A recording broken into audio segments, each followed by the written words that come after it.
Hello everyone. तो आज का जो हमारा टॉपिक है वो है कोशिका विभाजन। पिछले क्लास में हमने कोशिका पढ़ ली थी, उसके प्रकार पढ़ लिए थे, उनमें अंतर पढ़ लिया था। अब जो हमारा टॉपिक है वो है कोशिका विभाजन। तो स्टार्ट करते हैं हम। कोशिका विभाजन, इंग्लिश में इसको हम बोलते हैं सेल डिवीजन।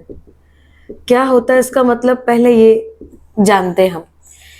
एक कोशिका से दो कोशिकाओं का बनना या दो से अधिक कोशिकाओं का बनना ही कोशिका विभाजन कहलाता है। मतलब जब एक कोशिका अपने आप से को तोड़कर दो कोशिकाओं में बांटती है या चार कोशिकाओं में बांटती है, इस विधि को हम कोशिका विभाजन कहते हैं। परिभाषा के रूप में आप क्या लिख सकते हैं? वह प्रक्रिया या वह विधि जिसमें एकमात्र कोशिका दो या दो से अधिक पुत्री कोशिकाओं में बढ़ती है या उत्पन्न करती है। एकमात्र कोशिका दो या दो से अधिक पुत्री कोशिका उत्पन्न करती है, तो इसे हम क्या कहते हैं? कोशिका विभाजन कहते हैं। विभाजन का मतलब ही है, सेल डिवीजन का मतलब क्या है? विभाजन मतलब टूटना, मतलब डिवाइड होना। जब एक कोशिका किस में बटेगी? दो कोशिकाओं में, है ना, या चार कोशिकाओं में। इसको हम क्या बोलेंगे? Cell division. दो में जब बढ़ती है तो हम इसको बोलते हैं माइटोसिस, और जब चार में बढ़ती है तो इसको हम बोलते हैं मियोसिस।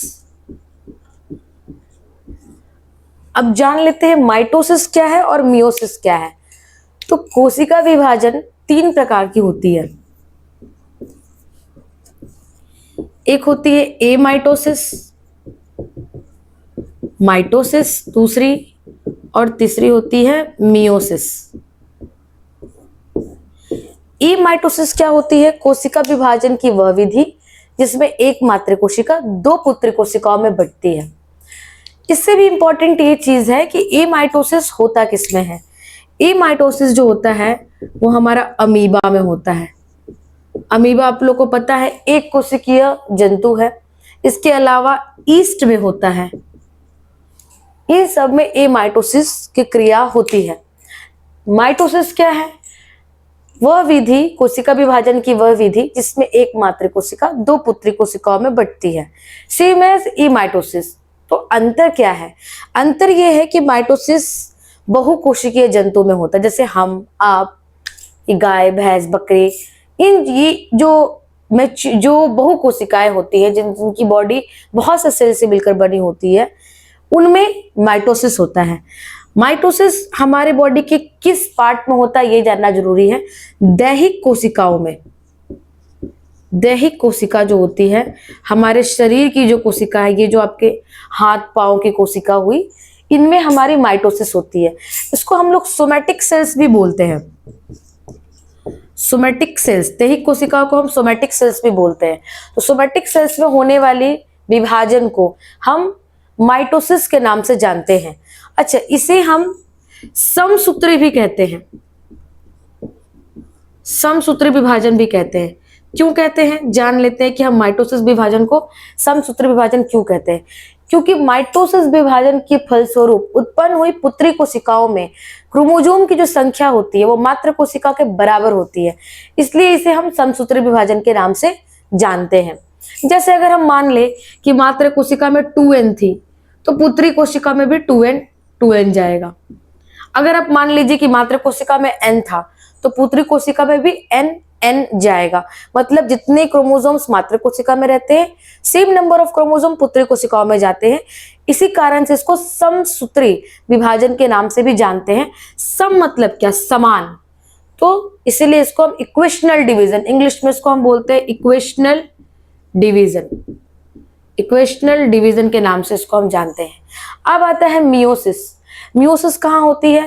मियोसिस हमारे जो प्रजनन वाले अंग होते हैं उनमें, जिनको हम बोलते हैं जनन अंग, जनन अंग की कोशिकाओं में, जनन अंग की कोशिकाओं में हमारा मियोसिस सेल डिवीजन होता है। जनन अंग आपको पता ही है कि मादाओं में जनन अंग ओवरी होती है और पुरुषों में जनन अंग वृषण होते हैं, मतलब टेस्टिस होते हैं। तो अंडाशय में और वृषण में, अर्थात ओवरी में और टेस्टिस में हमारा मियोसिस सेल डिवीजन होता है। इसके फलस्वरूप अंडे और स्पर्म बनते हैं, और मियोसिस सेल डिवीजन को हम अर्धसूत्री अर्धसूत्री विभाजन रिडक्शनल सेल डिवीजन के नाम से भी जानते हैं। क्यों? क्योंकि इसमें जो मात्र कोशिकाओं में जो गुणसूत्र की संख्या होती है वो जब पुत्री कोशिकाओं में जाती है तो वो आधी हो जाती है, इसलिए इसे हम अर्धसूत्री विभाजन कहते हैं। और इसमें जितने सेल्स बनते हैं सेल्स के नंबर 4 होती है। मतलब कोशिका विभाजन की वह विधि जिससे एक मात्र कोशिकाओं से 4 पुत्री कोशिकाओं का निर्माण होता है, इसे हम मियोसिस सेल डिवीजन कहते हैं। ये जनन अंगों में होती है और इसे ही हम अर्धसूत्री विभाजन भी कहते हैं, क्योंकि इसमें मात्र कोशिकाओं में पाई जाने वाली गुणसूत्र पुत्री कोशिकाओं में जब जाती है तो वो आधी हो जाती है, इसीलिए इसे हम अर्धसूत्री विभाजन के नाम से भी जानते हैं।